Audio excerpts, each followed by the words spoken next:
Kính chào quý Phật tử và các bạn hữu duyên. Giữa dòng đời bon chen của cuộc sống này, có bao giờ bạn dừng lại một chút để nhớ về người mẹ của mình, người đã mang nặng đẻ đau, đã hy sinh thầm lặng từng ngày để ta lớn khôn, người đã thức trắng đêm dài khi ta sốt cao, đã gạt nước mắt khi tiễn ta đi học xa, đã cầu nguyện từng đêm cho con mình bình an. Hôm nay hãy cùng nhau lắng lòng lại để nghe về tình mẹ, để nhớ về bóng dáng mẹ hiền, để biết cách báo hiếu và tri ân những bậc sinh thành theo lời Phật dạy. Mẹ là người đầu tiên ôm chúng ta vào lòng, là đôi tay đầu tiên nâng niu từng hơi thở non nớt, là ánh mắt đầu tiên nhìn ta với niềm yêu thương vô bờ bến.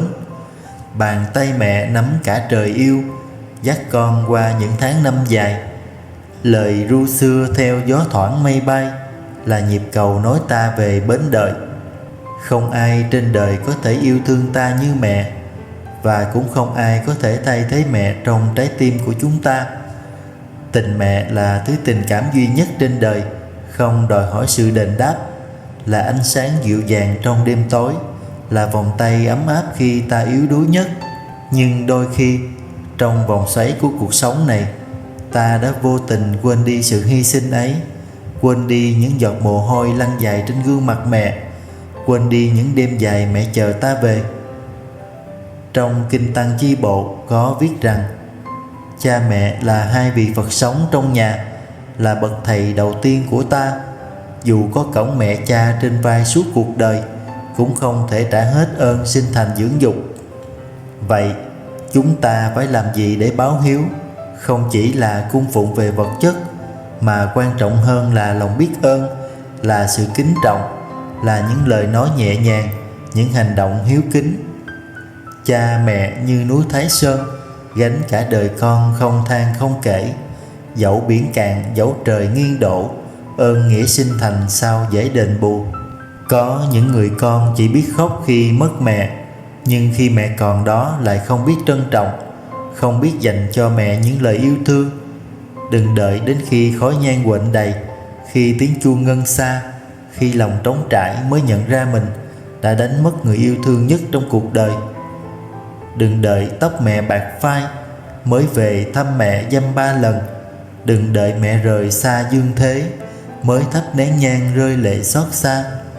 Theo lời Phật dạy, báo hiếu không chỉ là phụng dưỡng cha mẹ khi còn sống, mà còn là hướng dẫn cha mẹ biết tu hành, biết niệm Phật, biết gieo trồng nhân lành, để khi thân hoại mạng chung, cha mẹ có thể sinh về cảnh giới an lành. Trong Tịnh Độ Tông, việc khuyến khích cha mẹ niệm Phật, phát nguyện vãng sanh là món quà lớn nhất mà một người con có thể dâng lên cha mẹ mình.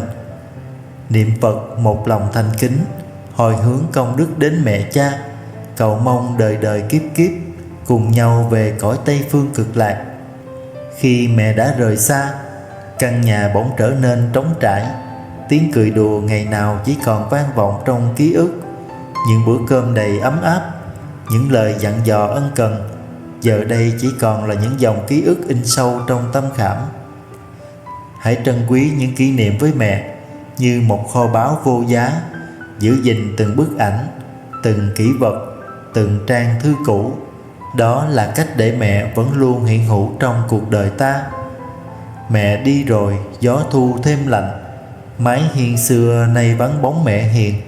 Nhưng nụ cười, ánh mắt mẹ năm nào vẫn rực sáng trong tim con mãi mãi. Khi mẹ đã khuất, hãy hồi hướng công đức từ những việc thiện lành, từ những lần niệm Phật, từ mỗi lời kinh cầu nguyện. Đó chính là món quà quý giá nhất mà có thể dâng lên mẹ nơi cõi xa xăm. Một nén nhang, một lời kinh, gửi mẹ nơi xa lòng thành kính. Nguyện mẹ an vui siêu thoát rồi, về cõi Tây Phương mãi an lành. Trong Tịnh Độ Tông, niệm Phật, tụng kinh và phát nguyện vãng sanh là cách tốt nhất để hồi hướng công đức cho cha mẹ đã khuất, cầu cho các ngài được sinh về cõi Tây Phương Cực Lạc, nơi không còn khổ đau, không còn chia ly. Niệm Phật một lòng nhớ mẹ hiền, hồi hướng công đức dâng lên trời cao, cầu mẹ thoát khỏi luân hồi khổ, về miền an lạc mãi bình yên. Đừng chỉ nhớ mẹ trong giây phút đau buồn, mà hãy nuôi dưỡng lòng biết ơn mẹ mỗi ngày bằng cách yêu thương chính mình, chăm sóc gia đình và đối đãi tử tế với mọi người. Mẹ đi rồi tình yêu vẫn ở, hãy sống sao cho trọn nghĩa ân, để kiếp này kiếp sau mãi mãi không phụ tấm lòng của mẹ hiền. Nếu không còn mẹ, xin đừng chỉ khóc lóc, mà hãy nhớ đến mẹ bằng cách sống tốt, bằng cách làm nhiều việc thiện, hồi hướng công đức cho mẹ, để hương linh mẹ nơi cõi xa được bình yên và an vui. Người đi rồi cõi nhớ còn đây, dòng lệ rơi thương nhớ không nguôi. Cầu mong nơi miền xa xôi ấy, mẹ hiền được an vui thảnh thơi đời đời. Kính thưa quý vị và các bạn, dù thời gian có trôi qua, dù cuộc đời có đổi thay, tình mẹ vẫn mãi mãi là ánh sáng trong cuộc đời mỗi chúng ta. Xin hãy trân quý từng phút giây còn mẹ bên cạnh. Hãy dành cho mẹ những lời yêu thương, những hành động hiếu kính khi còn có thể. Đời người như chiếc lá rơi, mẹ còn bên ta là điều quý nhất. Xin hãy sống trọn từng khoảnh khắc, để sau này không phải hối tiếc xót xa. Chúc cho mọi người luôn an vui, bình an và tràn đầy hiếu kính với cha mẹ. Nếu thấy bài giảng này mang lại chút bình yên, chút ánh sáng cho tâm hồn, xin hãy chia sẻ để những người khác cùng được lắng nghe, được an ủi và được vững tâm trên hành trình này. Nam Mô A Di Đà Phật. Con nguyện đem công đức này trang nghiêm Phật Tịnh Độ, trên đền 4 ơn nặng, dưới cứu khổ tam đồ. Nếu có ai thấy nghe, đều phát tâm Bồ Đề, hết một báo thân này, đồng sanh cực lạc quốc. Nam Mô Tây Phương Cực Lạc Thế Giới Đại Từ Đại Bi. A Di Đà Phật.